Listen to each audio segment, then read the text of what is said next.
Do you want me to start off with my statement? Um, yeah, go ahead. Okay. My personal stance with MAID is that I believe it's a human right. It should be access to those who are at the end of their end of their life being something that is either foreseeable or unforeseeable. Uh, if they are dealing with like major medical complications that are entailing them suffering, I believe that mature minors should also access MAID, and those who are addicted to drugs. Oh, really? Yeah. That I was on board with absolutely everything, and that last one really threw me for a loop. So, th- I wanted to throw that in there because I did a little bit more digging last night, and I've heard some pretty decent arguments. okay. So, full disclosure, this is going to be more of an interview than a debate. I this is not something that I have looked a ton into.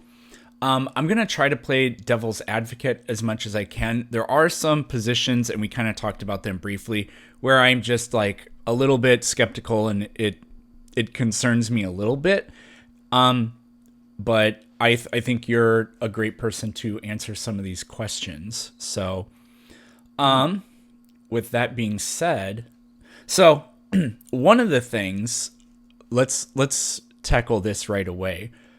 I didn't hear you say anything about depression. So, do you believe Oh in yeah, sorry. medically That's yeah, assisted suicide or not?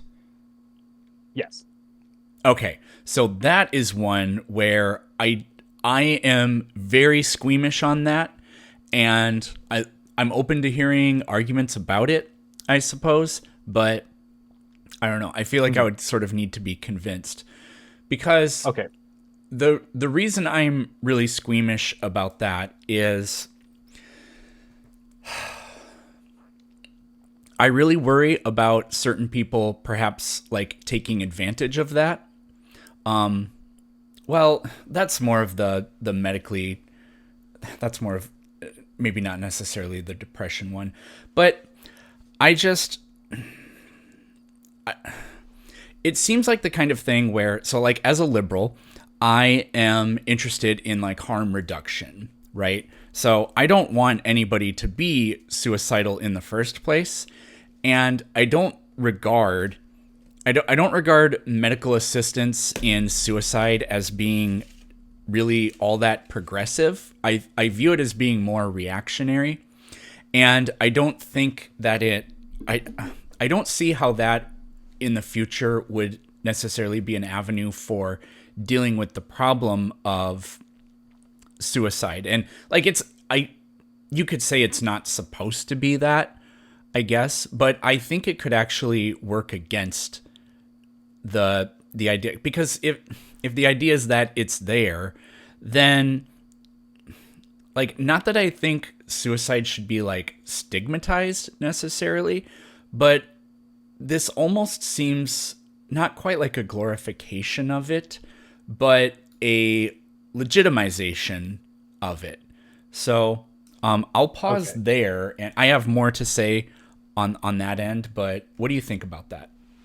So I hear your concerns, but I think the bit of the misunderstanding when it comes to the mental health side of things, when it comes to MAID, is a lot of people tend to think that everybody can just like apply for it, which I mean isn't necessarily wrong. People can apply for it. Doesn't mean that you're going to get it. So some of the It's numbers that robust. I've looked, it's Yeah. very, very robust.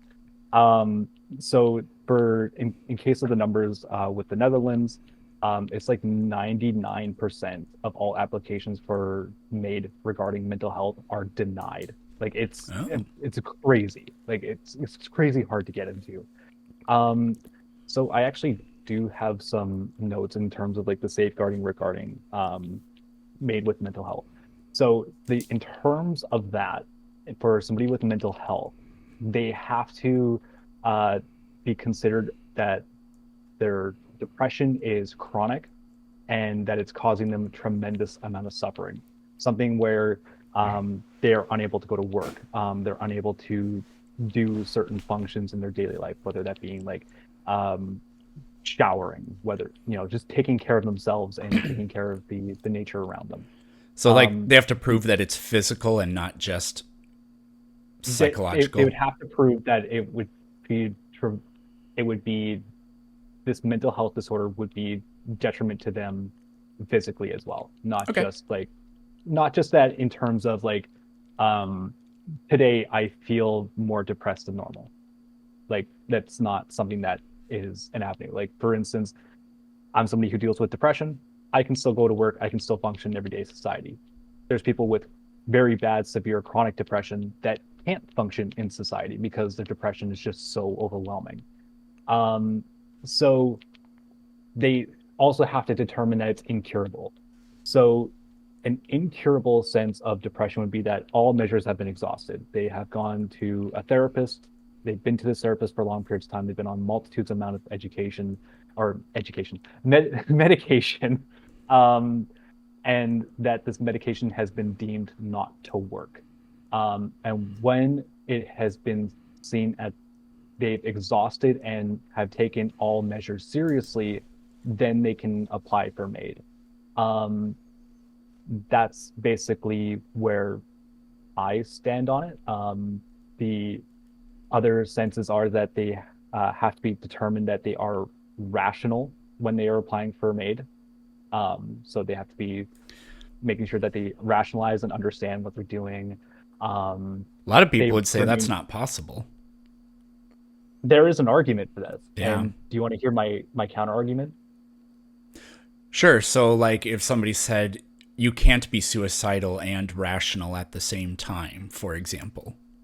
Well, you can rationalize suicide. I can Right. rationalize certain aspects about it and be like, well, I'm in tremendous amount of suffering. Why would I want to live in a life that in where um, my life is continuing to be nothing but suffering? That would still be a rational cause.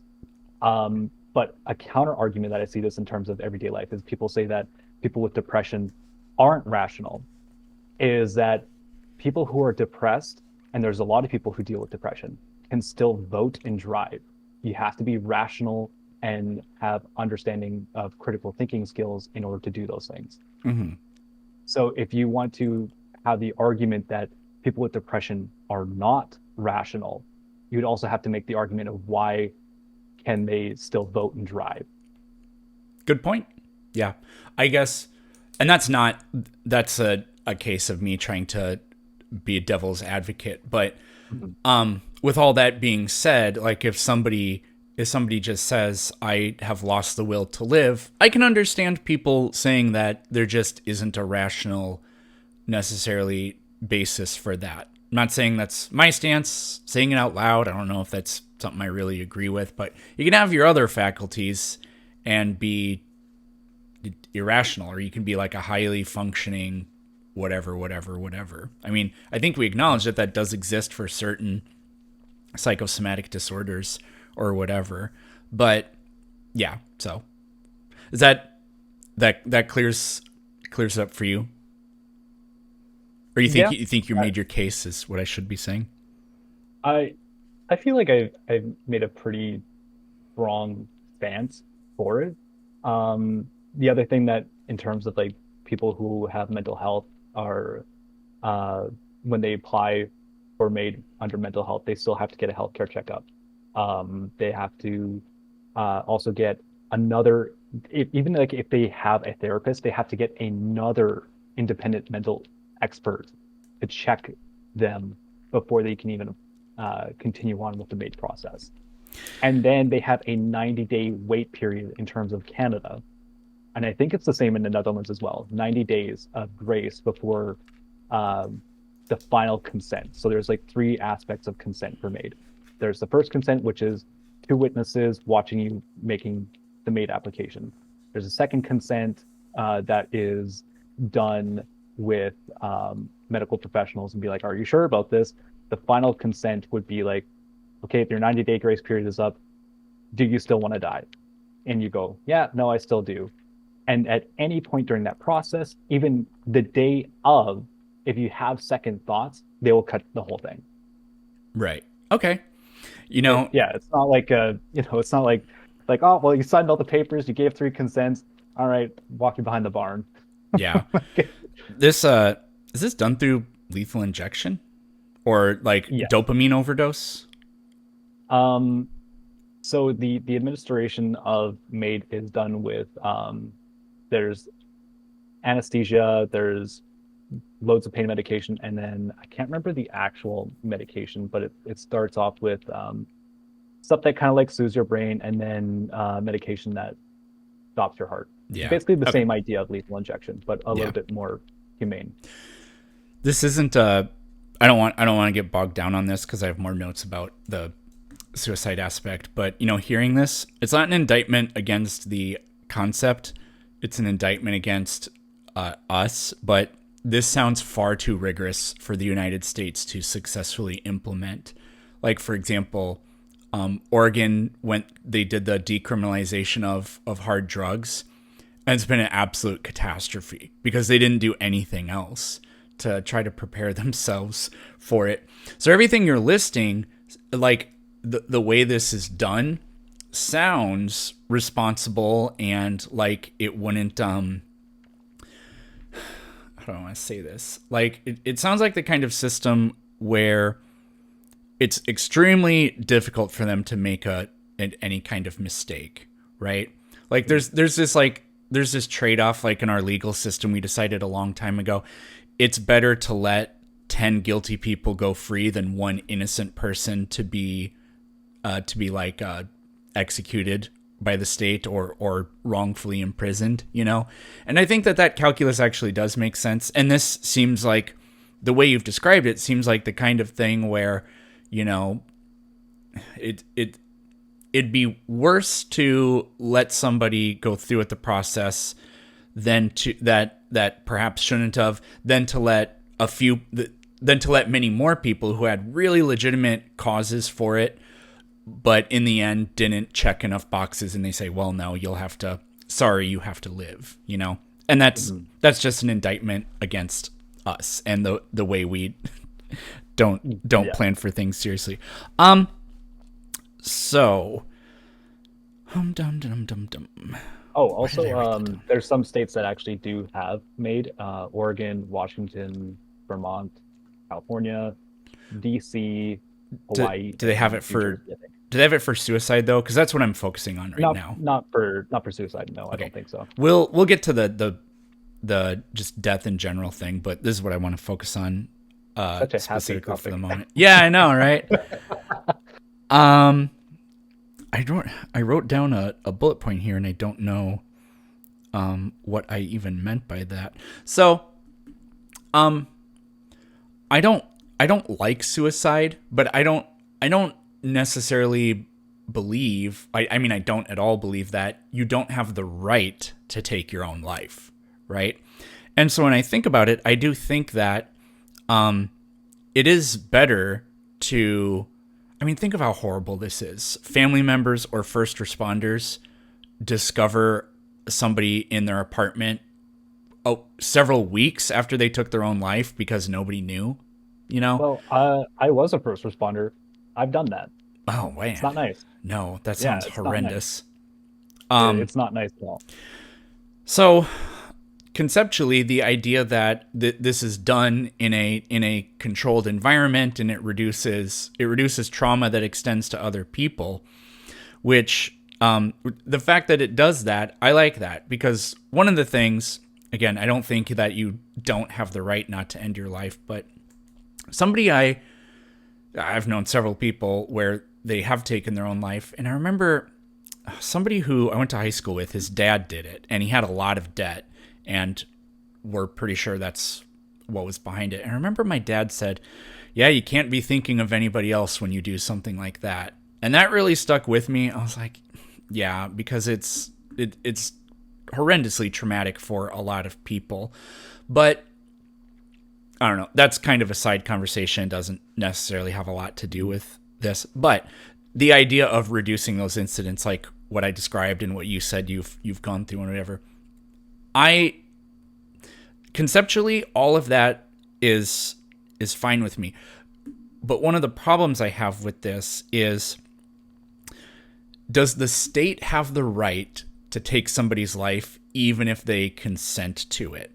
So the idea of that freaks me out a little bit, because I just wonder if that's, and we had this conversation a little bit, just kind of in text and in passing.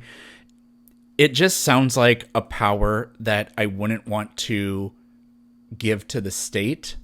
And even though like they can't do it without your authorization, it still just seems, it's kind of a slippery slope argument. But there are these, this sounds like the kind of thing done in the interest of harm reduction, which again, as a liberal, that's the kind of thing I'm in favor of. But one of the reasons why we need people on the right is because people on the right keep the pendulum from shifting too far, and they help people on the left realize, look, when you try to build a utopia, you try to enact all these things, and a lot of them are well-intentioned bad ideas, because the only way for it to effectively work, air quotes, is to establish something where you end up with some sort of monstrosity or some sort of entity that just has almost totalitarian control, because that's the only way to actually try to enact or live out your utopia or whatever. And this is the kind of thing where it just makes me squeamish on along those lines. I don't have anything that I could tell you like, well, if we do this, it'll lead to blank, blank, or blank. You know, off the top of my head, I don't. Like I said, this is not something I have spent tens of hours thinking about, but, you know, hours thinking about. So just tell me what you think about that, I guess. So in terms of like, does the state have the right to like take someone's life even with consent? I mean, they kind of do that in terms of like some states. They kind of do that without people's consent anyways. That's kind of what death row is. So it's like I don't really see the squeamishness of it. Um, well, I'm against the death penalty. Oh So no, same yeah, here. I don't think the state has the right to decide who gets to live and who gets to die. Mhm. There's no good argument for the death penalty other than revenge, because it does nothing to it does nothing to ward off serious crime. In Robert Sapolsky's book, Determined, that just came out back in October, he talks about like how in Norway they have the restorative justice model. They have no death penalty. Every prisoner gets access to like a library, the internet. They live in their jail cell looks like a dorm room. Even that guy that took a boat to that island and killed like 50 kids or whatever that was, you know, he's living a comfortable life in prison because they believe that everybody has, you know, at least that right. And guess what? The rates of recidivism and extremely violent crime in countries like that is far lower than it is here. Now, people have arguments that that's because they have less diversity, so more social cohesion. And that's a huge part of it. Less social anxiety because of those things, which it's really funny that people that say that we're not a racist country say, oh, the reason other countries are doing better is because they don't have minority groups. I find that, again, that's a completely different conversation. But I'm like, are you listening to what you're saying? Because Yeah. you're contradicting yourselves in real time. It's literally like basically the whole argument is like, I'm not racist. I have a friend that's black. Yeah, well, That's basically what the argument it's is. like, well, we wouldn't be racist if there weren't so many minority groups. It's like, but that's that's just kind of admitting that you are, but there's a world where you couldn't be. And Yeah. depressingly, that is kind of the nature of human psychology. We are very tribal, and there's lots of interesting anthropology and biology to go behind, or to back that up. But that's not what we're talking about. All right. Right. Right. So does the So state have the right to end somebody's life even if they volunteer for it? um so the, I'm gonna kind of have you ever heard of Kevorkian? No. You've never heard of Kevorkian? Okay. So Kevorkian was a doctor. And he was basically one of the pioneers of MAID.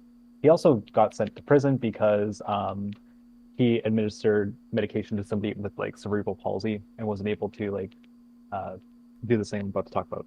So Kevorkian got around helping people end their life, like cancer patients, basically like a bunch of people at the end of their lives, because what he would do is he would get them the medication and put them in the vials and be like, okay, this is what this medication does, this is what this medication does, this is what this medication does.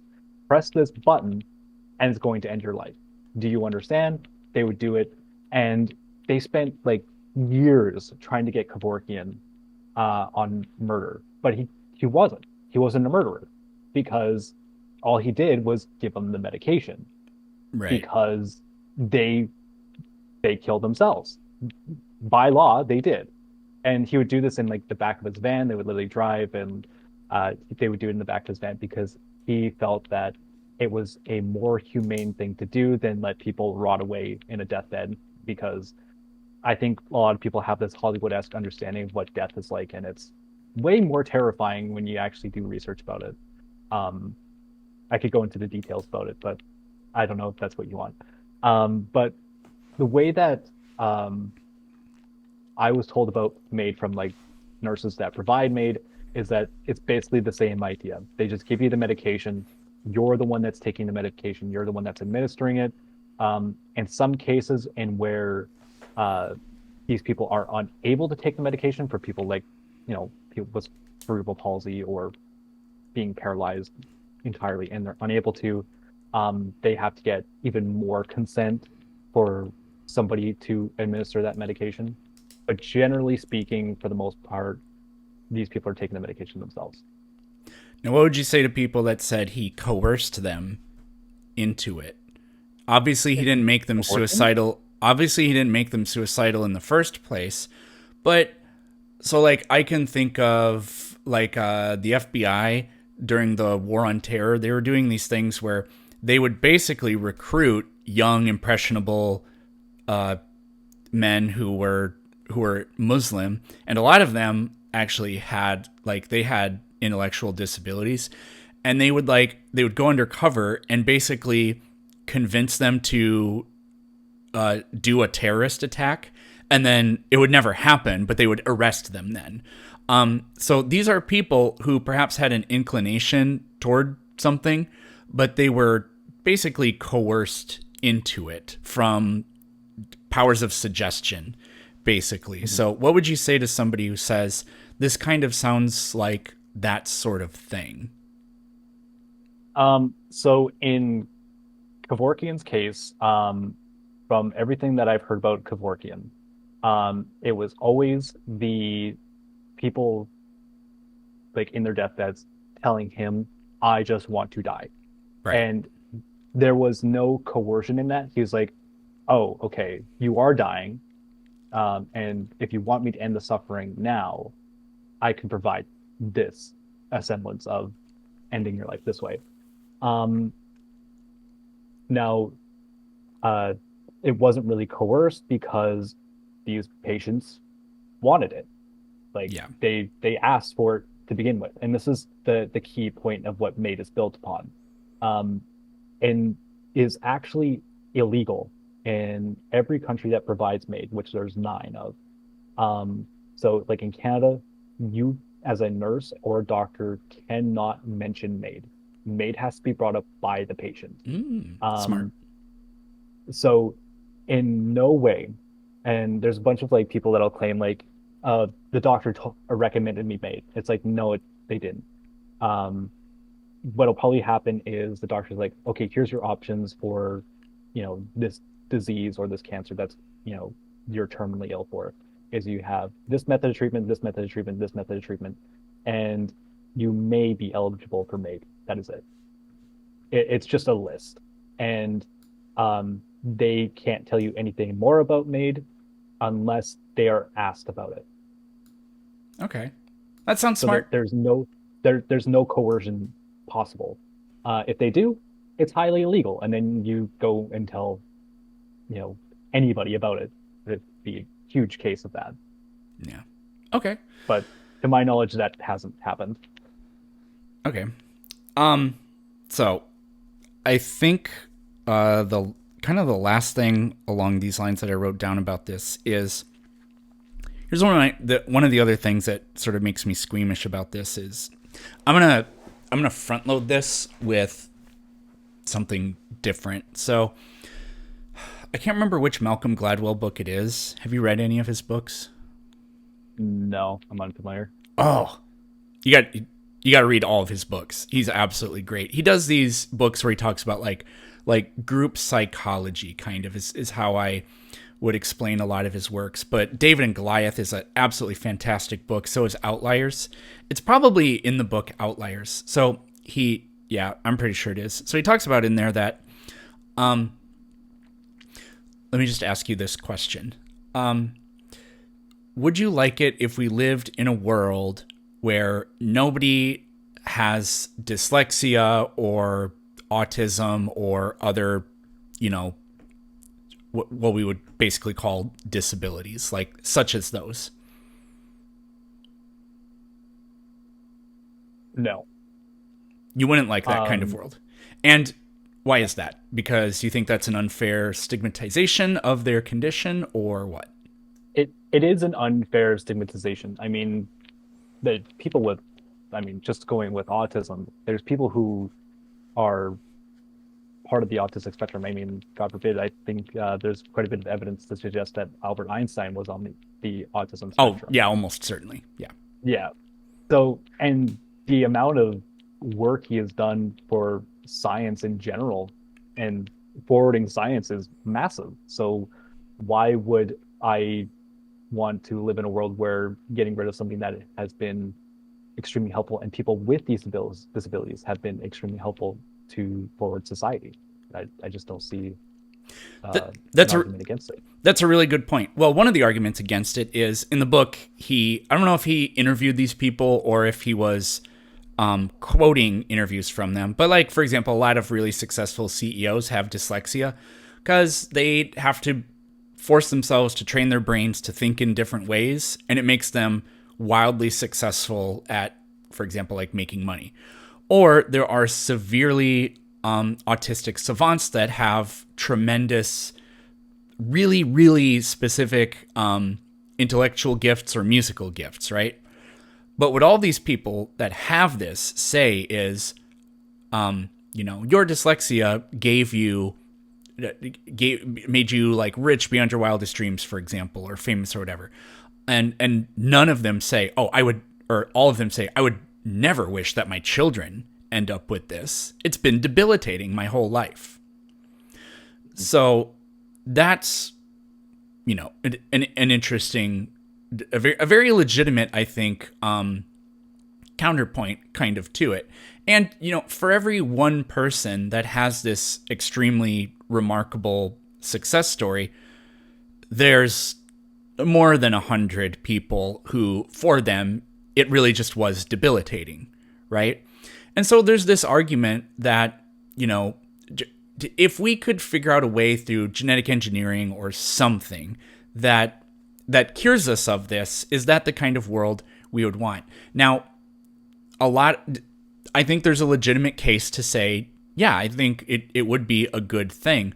But you kind of made the more important point. And Gladwell talks about this in the book.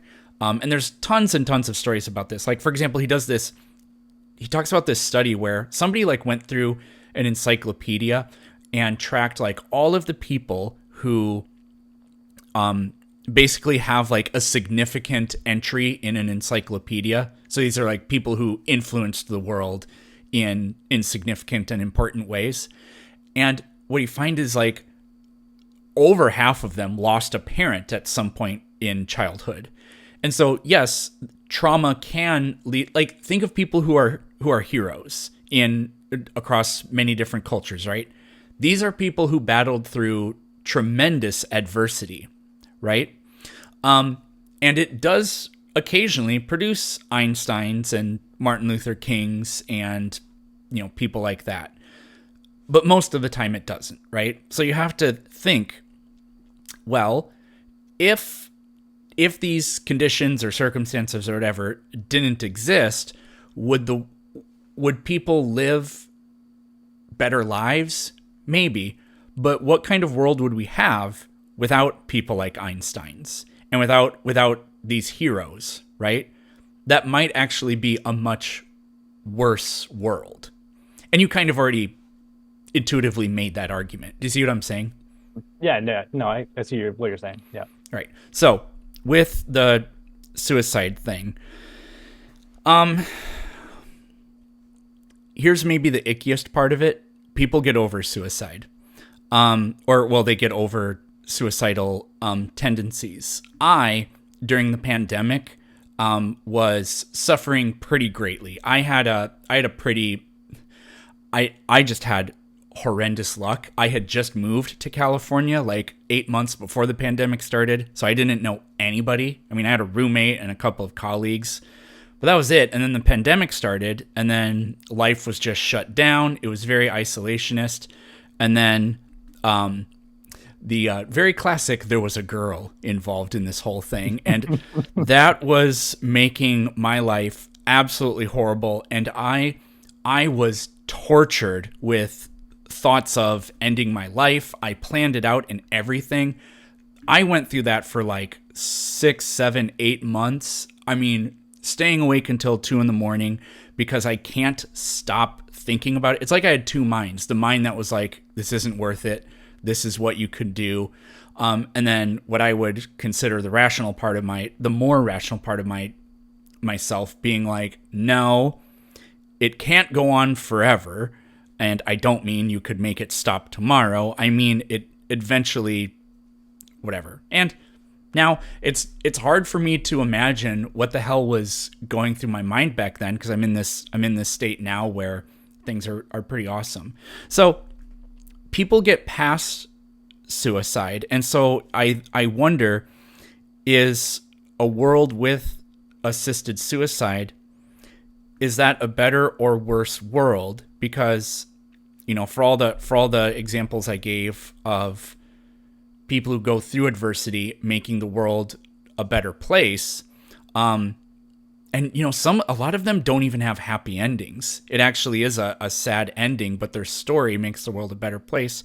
For the suicide thing, I wonder if a better world is a world where people, it sounds so sucky to say, and I can't think of a better way of putting it, have to suffer through what they're going through.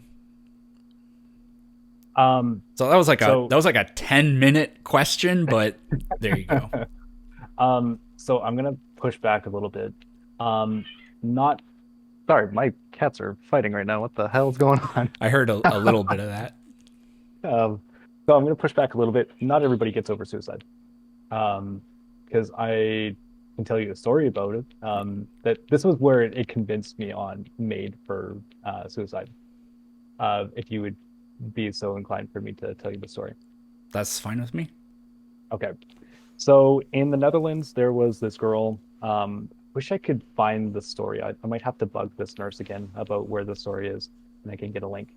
But in the Netherlands, there was this girl. She was a widow. She had two kids. She had a husband. Pretty great life. And then I think it was like a car accident. It was some kind of accident, and she lost her husband and both her kids. So what happened was is that she was a widow, and then MAID rolled out like I think like 3 or 4 years later, and she was one of the first applicants to MAID for mental health. And she hadn't seen a therapist, she hadn't seen anything. So what they recommended her was to get a therapist. And what this therapist did was one of the top of the line therapists in the Netherlands. Um, he moved in next door to her and gave her the best possible treatment possible. So he's seen her every single day from morning to sundown and gave her one-on-one therapy sessions, changed her medications, and did this for 2 years straight. For 2 years. Uh, and at the end of those 2 years, she said, I cannot live another day like this. I've been living with this for, I think it was like 8 years or whatever. Um, like this. I cannot go on a day longer. If I don't get MAID, I'm going to do it myself. And then she was approved for MAID because she's been consistent in every single one of her uh, visits that this is something that she wanted to do. and that there was no other way around it. No matter the one-on-one therapy sessions, no matter the medication, nothing worked. Um, so sadly, not everybody gets over suicide. Sometimes it's a chronic thought. I agree. But I think, and you can just kind of respond to this fairly quickly with whatever your idea of it is. But I think so. Getting to like the thing with people that suffer from pretty debilitating autism or dyslexia or whatever, the vast majority of those cases, it doesn't actually make their lives better, right? But we wouldn't want to live in a world where we just end autism, dyslexia, whatever. So I just wonder, I don't have, this isn't a position that I actually hold, but I wonder if a world where we get rid of suicide could, for reasons that are vaguely similar, actually be a worse world. And like the thing with, like, you're conceding that if we don't get rid of these other conditions, then that is going to cause suffering for quite a lot of people. I'd argue it's not necessarily worse suffering than depression, but so what's your response to that? Um, so the the thing is like in terms of like we're talking about in terms of the a collective, correct? Like in terms of society as a whole, if we were to get rid of people with dyslexia or autism, this would be a worse world. If let's say these people have depression, they applied for MAID and they were gone. Yeah, Um, not get rid of people that have it, but yeah, I know what you're saying. Like, figure out a way where it doesn't occur right. in us. With the So suicide thing, the only thing you really can do is, unless, I never read Brave New World, but they drink something and everybody's happy. Nobody ever complains, and I've heard, it's I've, dystopian and horrendous. I've never yeah, read I've about heard it, that one. but Um, anyways, the only way you could do this with suicide is to allow people with suicide to, well, just get rid of them. You know? right. Um, so the way that I would formulate this is that um, they would have to be in a tremendous amount of suffering. And again, in terms of us as a collective, we're caring about ourselves as a collective more than what the individual is and their individual right and what they can do with their bodies and what they feel. Like, for instance, I might like this is going to be such a bad analogy, and I apologize for this analogy, but it's like the same idea of like somebody wanting to own a sports car, but the collective would be like saying it'd be better to own an electric vehicle because it's better for the environment. Mm. Um, I don't think us as a collective should tell people that they shouldn't own a sports car. I don't think we should be that way. I mean, we are that way though with a lot of things. Like we decided as a collective, you don't have the right to own other people as property, right? Right. Only the state can do that by throwing you in Because it's jail. violating their sovereignty, right? Yeah. And you can't own. I mean, I don't, there are all kinds of things that it's illegal to have. But I mean, I can see how this is different because your decision. Like I said, I think that people have the right to end their own life. I don't think, like I think it's technically illegal to commit suicide in That's in quite a I lot think of states in the United States, it's but so bizarre. I don't know what that means. How do you Mm, enforce that? I would assume maybe like if you do that, there's something like, well, your inheritance won't get passed on or something. I actually have no idea no. because I'm So like, the way how that do it works, you like what, you don't get a funeral if you do it? Like what does it mean that it's illegal? so so the way that it works is that the state can enforce like so let's say like you tried to commit suicide and it was unsuccessful or for whatever reason. Okay. Um, the state can enforce you to go to a psychiatric ward. That's what it means. That makes sense. Um, Oh, It's not like they walk into you like, like in the US they see you lying on the ground in like a puddle of your blood, like get on the ground, like they tase you or Yeah. something. Okay, that makes sense. So it's Yeah. really just for people that don't successfully go through it. Here's something I can't believe I didn't think about this before. This also comes from a Malcolm Gladwell book. It's called, oh shoot, it's one of his most recent ones. Is it Blink? No, I don't remember, but he talks about the Golden Gate Bridge. Famously, people go there to end their lives, right? Mhm. There was I don't know when this happened, but there's now a net under parts of the Golden Gate Bridge to so that if you jump off, you don't hit the bottom and like presumably die, right? Now, when that was going on, there were all these arguments, and they make logical sense that people were saying, we are not about to spend huge amounts of money to put a net under the Golden Gate Bridge because they can just kill themselves in whatever fashion they want. This would literally do nothing. It would just shift suicides to other places, which intuitively makes a lot of sense, but he talks about these certain concepts that are linked. And it turns out that people with suicidal ideas, they actually, some of them obsess over the way they would take their own lives, and they actually wouldn't do it some other way. So there's a couple of examples of this. One thing was people who did attempt to commit suicide by like jumping off of something or whatever, but survived, the rate at which those people, the rate at which unsuccessful people commit suicide go on to then successfully do it is actually pretty low. I don't remember the number off the top of my head, but you'd think that it would be really high, but it's actually pretty low, right? A couple other things with the so it turns out putting that net on the Golden Gate Bridge did actually significantly, or I shouldn't say significantly, but it had a noticeable effect in the drop of suicides. So it literally led to less people killing themselves. Now, that opens up a can of worms to say, well, okay, but didn't that just make more people live miserable lives for longer? I don't really want to have that conversation, but another really interesting one was people committing suicide by putting their heads in their ovens. You've heard of this before? I have not heard of that. Enlighten me. It's not really a thing anymore because this is how Sylvia Plath killed herself. I don't know if you know anything about her poetry, but a lot of her poetry was pretty dark and she talked about death a lot of the times.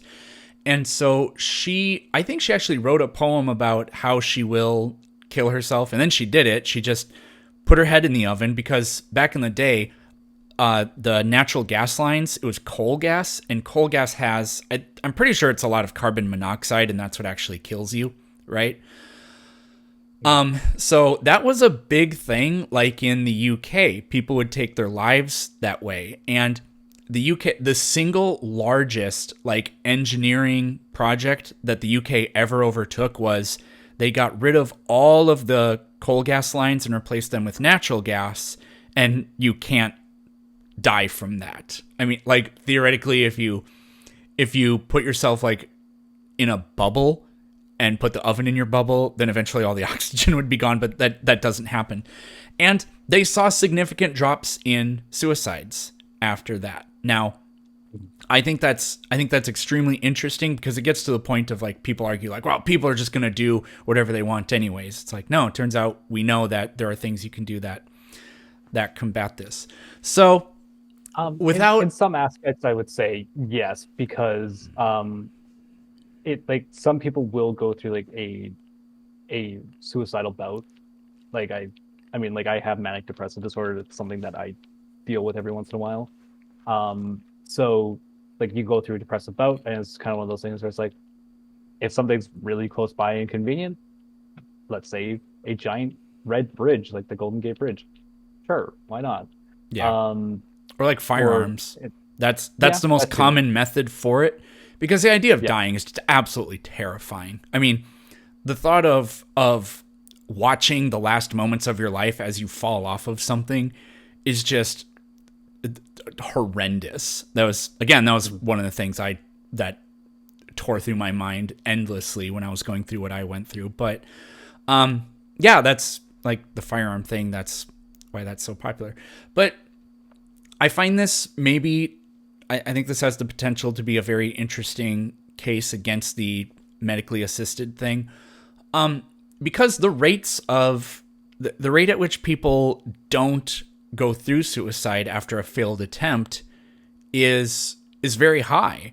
And so I don't know. I wonder, like, with the, this just seems But like a weird thing to say, but with these medically assisted ones where it's like a guarantee, it's like, well, I mean, you're kind of, I think this would eliminate a lot of people who would go through something like this, like an attempted suicide or whatever, and then decide life is worth living.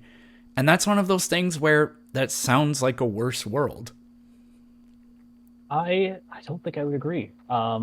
Just purely because of like how difficult it is to get mental health made, because it's targeting people who have been dealing with this chronically for so long, and they are without a doubt 100% certain that this is what they're going to do. Well, I think a lot of people that survive a suicide attempt would fall into that category as well. Um, It's interesting. You know what? This Sometimes I wouldn't necessarily say that all the time, because I mean, there's people that do it purely just because they gone through a bad breakup or something. yeah. I wouldn't say that would be something that would qualify under MAID, because it's not a chronic issue. It's pretty recent. Yeah, but I mean, I would say there has to be a certain subset. It wouldn't be large, but a certain subset. We'll have to move on to the next thing here, because I do have a lot of other stuff going on today. But I had a wild thought, Mhm. and this is just off the top of my head. And I literally just now also had the thought that that actually sounds kind of cruel.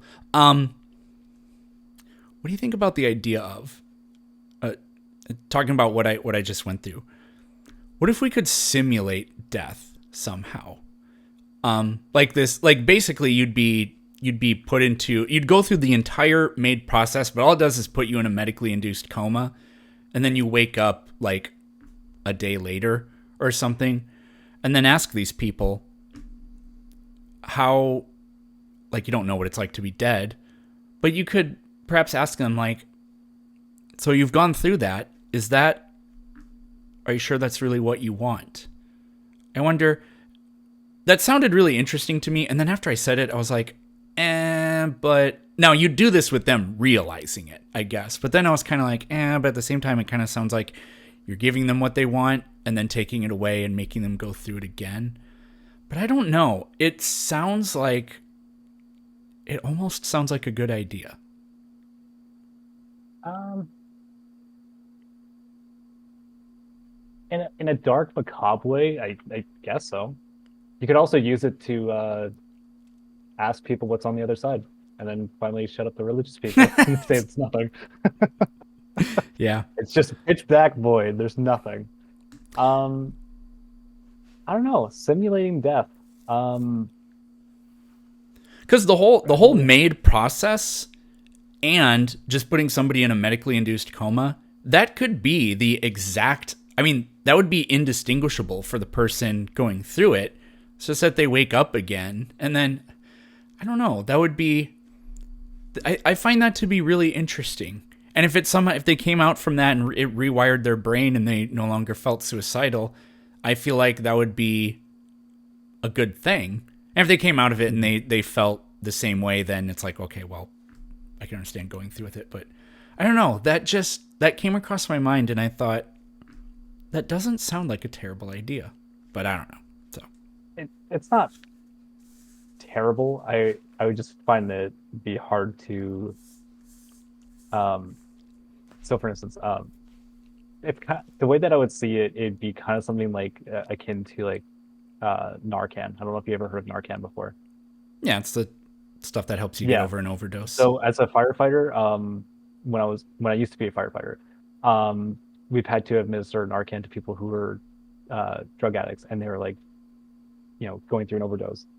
Um, a lot of the reactions when you do that would be extremely angry, and people would try to fight you a lot. I imagine this would be kind of something of that would be pretty similar to people who are pretty certain that this is something that they would want to do, and then like you just pull them back and like, so how was it? And you'd probably just get popped in the face, I would imagine. It doesn't sound yeah, that could be. It sounds likely. Um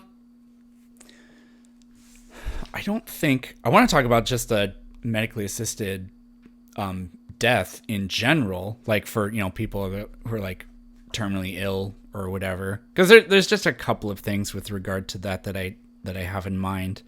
Um, I don't think there's nothing else that I can think of for this. So let's just go to medical assistance in death. So, did you ever watch House, the TV show? Yes, I did. It's one of my favorite TV shows of all time.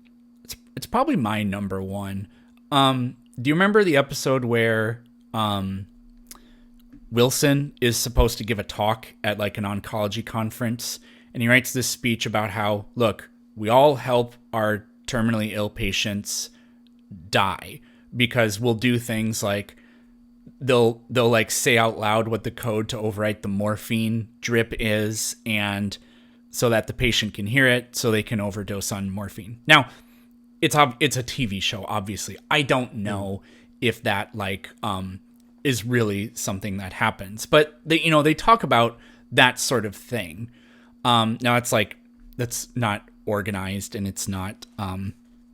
Oh, you know what? I have to stop myself because I did remember something I thought about earlier. How much does it cost to do this? Do you have any idea? In Canada, it's free. Wow. Well, Yeah, I mean, you have universal health care, so, huh? Because yeah. that was one thing But I was thinking about. Like, this sounds like the kind of thing that would be extraordinarily expensive, just because of like legal. surprisingly, in terms of the cost that it like, I wish I had the notes for that. So I'm gonna go based off of memory. So don't take my word for it totally, because I used to do Yeah. debates about this on TikTok, and then found out that TikTok did not like this kind of conversation. What? I would have never guessed. Yeah. The last time I talked to a nurse, the cost of like ending someone's life was something like in total it costed the government per person like 1,500 Canadian or something. That's cheap. It's pretty cheap. I guess, like with the death penalty, it's extreme. Like it's more expensive to kill somebody through lethal injection than it is to keep them in prison for life. But it's mostly because of like the legal aspects of it. But I guess if you're consenting to this, then why would there be as many like legal considerations, I suppose? So I guess that kind of makes sense. Okay. Anyway, my worry about that was like, oh, once again, a privilege only afforded to those that can afford it. But anyways, so we'll Right. just skip with that. The medical assistance in death thing, it's not something that I'm against because it really actually does reduce harm and reduces suffering. Unfortunately, there's a really good what I don't remember what book that was, but I've read some things that, in the United States, we're obsessed with the idea of prolonging life, and we don't consider quality of life. We don't do that, and it's the same thing with with people and their pets, and the vets. Like, oh well, we can keep your pet alive for so long with certain medications that might bleed you dry, and your pet is still in pain, but you'll be with them longer, and that kind of thing happens with people too. And what's been seen is when people just say, look, I'm just gonna go home and live with my loved ones, weirdly they actually live way longer than anybody thinks they will, and they generally, because you're not getting pumped with chemicals and whatever, they actually live lives that are more comfortable, and it's just better all around. So why did I start talking about so this is a little bit of a tangent, but that's just an example of something where I think the system we have does something that it shouldn't do. And actually, you know what? I thought about this yesterday. I want to get your take on this because you used to work kind of in this area. So that fucking guy killed himself by lighting himself on fire in New York the other day. Did you hear about that? Did he die? I thought he was still in critical condition. Oh god, I hope he died. Man, I saw the video because somebody posted it, and I thought it was just gonna show like the Oh yeah, initial it was in the whatever. Discord. Yeah. But oh my god, it showed the entire thing. And I was like, that I just cannot fucking believe that. Here's something, oh god, it was so just horrendous. But as a doctor, I wonder, and this probably does exist, but like somebody comes in like that, if I were a doctor, I'd be like, I feel like I'm violating the Hippocratic Oath by keeping this person alive.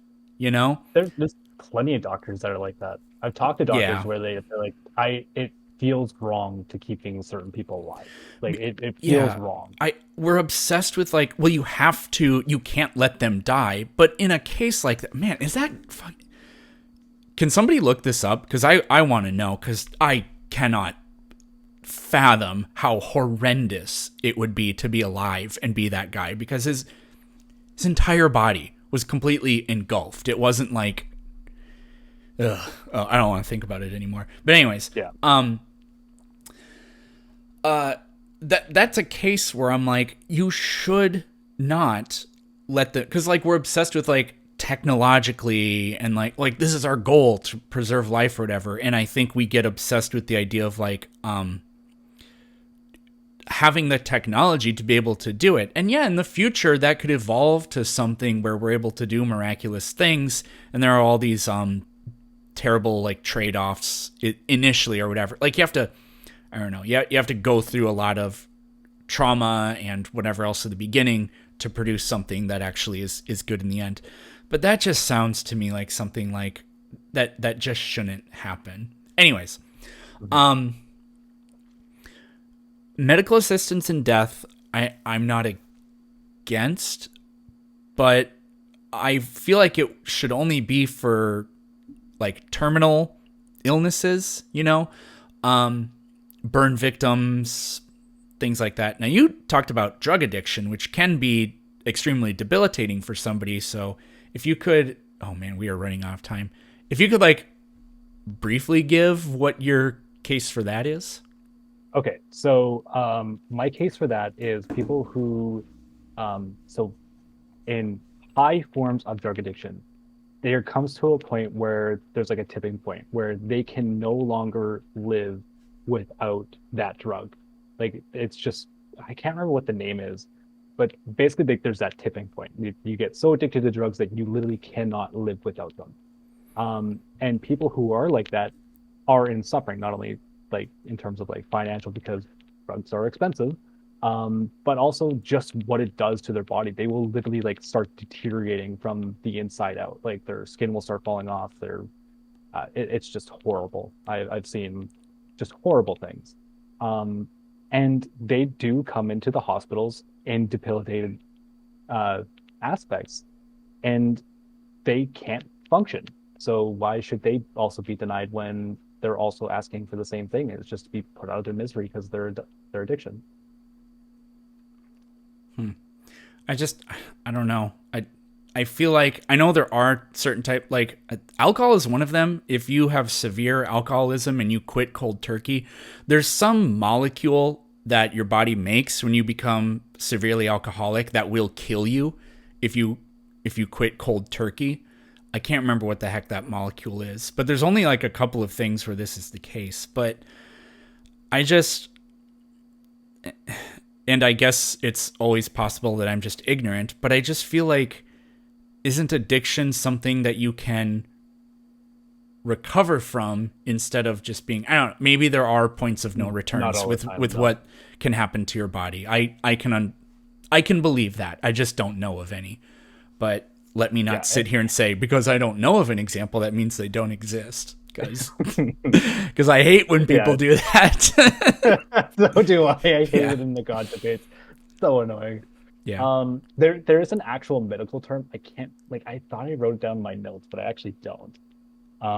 But there is actually like a medical term where there's like that tipping point where their addiction's so far gone that they literally cannot live without that substance. Yeah. Okay. It's pretty brutal. Um,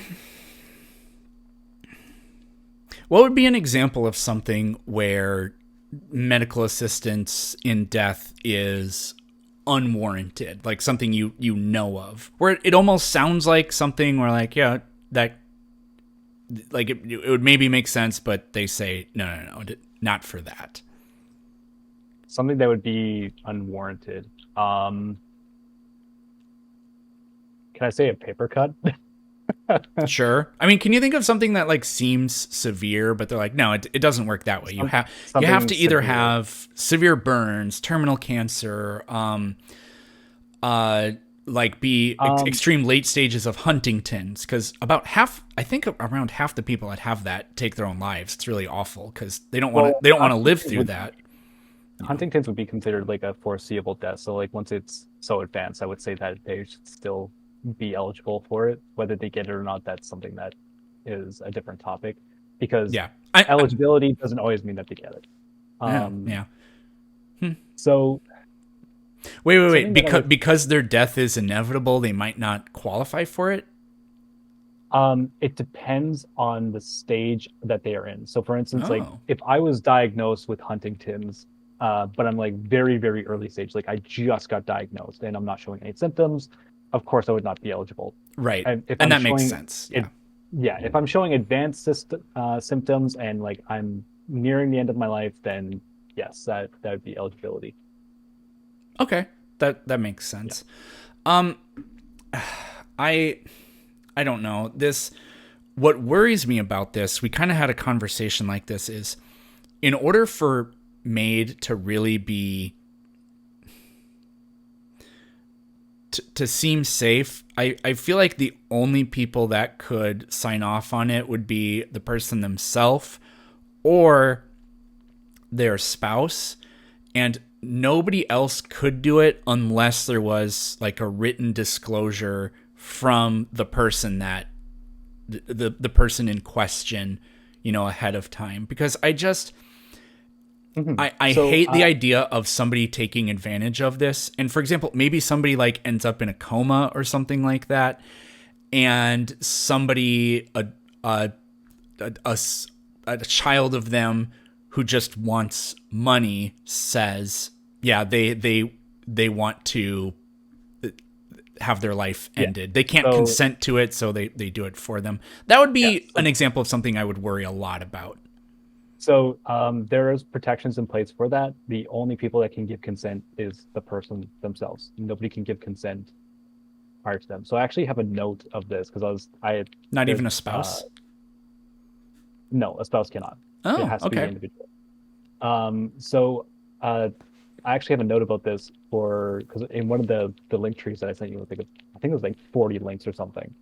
Um, it mentions Alzheimer's and dementia.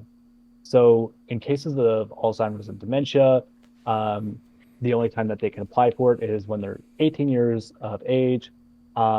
The has to be a voluntary request with no external pressure. The spouse cannot tell them that they're doing this no matter what. It has to be informed consent of them themselves. They have to be in an advanced state of decline. There's no reversibility. Um, Mental or physical suffering of the disease. So that would be a semblance of kind of like what you're talking about. What do you say in response to the idea that somebody with Alzheimer's can't consent? Because I kind of feel like they can't, and that would include consent to having their own life ended. Um, so this is the one where it's like it's really moral gray area because it depends on how far declined their mental stability is. Yeah, Because because I can imagine somebody would just tell them you want MAID, and somebody tells them that over and over again for years, maybe while they're in advanced stage Alzheimer's, and then they say it, and there's no way to find out if it was legit or not. But I feel like that's the kind of thing where they can't consent to it. It, it's a hard one. I've heard like some doctors make this one's kind of like a split between like doctors of whether like a secondary person in, let's say, like somebody who has dementia um can like consent for them. Some advocate for it, some don't.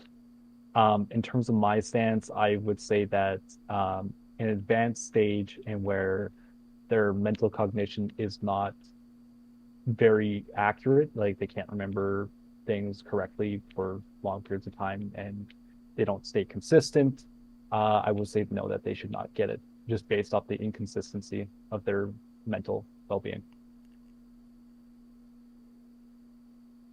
So you're saying you're saying even if somebody was late stage Alzheimer's, even if they had never talked about getting MAID The before, you would be okay with signing off on receiving it. No, I don't think that's what I said. I Oh, said that sorry. no, that's all good.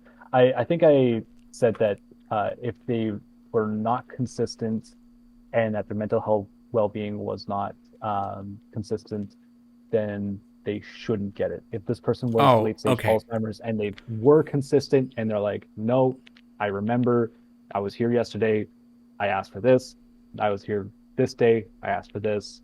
They've been consistent all the way forward with advanced stage Alzheimer's because Alzheimer's isn't always um, the same for everybody. Some people will have short-term memory loss, some will have long-term memory loss. It really depends on Yeah. what kind of Alzheimer's they have. Okay. But if they remain consistent, they should get it. If they aren't remaining consistent and they can't remember, then I would say that they shouldn't be eligible. Okay. The entire premise on that rested on whether or not you said should or should not. And I just Mhm. heard the wrong word. So my bad. It's all My good. bad. Yeah, I'm supposed to go live in 5 minutes, but I also think I've exhausted everything I can say. So that was that was a big conversation. I don't know. I enjoyed that though. I feel less squeamish about the idea, I guess. I mean, I was mostly on board with it conceptually. There were like certain concerns I had, but I don't know. Mhm. Once I'm I surprised will you didn't say, push back on the mature minors thing. yeah, we didn't really get to what's the minimum age? 18. I heard you say that earlier. Um, so that was for like Alzheimer's. Yeah. Mature minors would be somebody who is under the age of 18 who, um, in terms of like, I don't think mature minors are eligible for mental health. I would have to look into it. I don't remember. Right. But in terms of like end of the life, they are eligible if they have full understanding and cognition of that they are at the end of the life. Like they can't think for instance that um, they're going to the great barnyard in the sky and that they're just living another life. No, you have one life. You're gonna die. This is it. They have to have that full understanding. They have to be mature enough to understand. No, I'm dying. This is it. Um, so if they are mature and understanding of that, then I feel like that they should get it. But they have to have a condition where, like, presumably their life expectancy is only a few more years at Yeah, best. absolutely. Yeah, that doesn't sound that bad in all honesty. It is kind of squeamish, but I don't know. I mean, would you rather like a kid dying in a bed with like a brain tumor? I probably wouldn't, rather than like be at home surrounded by their family, not in a scary hospital. Yeah. Does MAID only occur in hospitals or can it? No, they can do it right at your home. Oh, They can do okay. it right in your bed. There's so many stories of like people like just having like a normal day. They go out, have breakfast, they go do like a normal thing. There's people that'll go like to like a Disney World trip, and then what they do is they just go home. They say goodbye, they hug everybody, and they basically go lay down in bed, pretend that they're going to sleep, and that is it. They they die in their own home, surrounded by their family. Yeah. Well, Okay, yeah, we did an hour and 10 minutes. That's all the time I can do on this, I think. So, like I said, it was good. I appreciate your knowledge on it, and I don't know. That's about it. Thank you very much. No problem. I will see you in your life. Sounds good. See you in 5 minutes. Yeah, see you in 5 minutes. See ya. All right. Goodbye, everybody.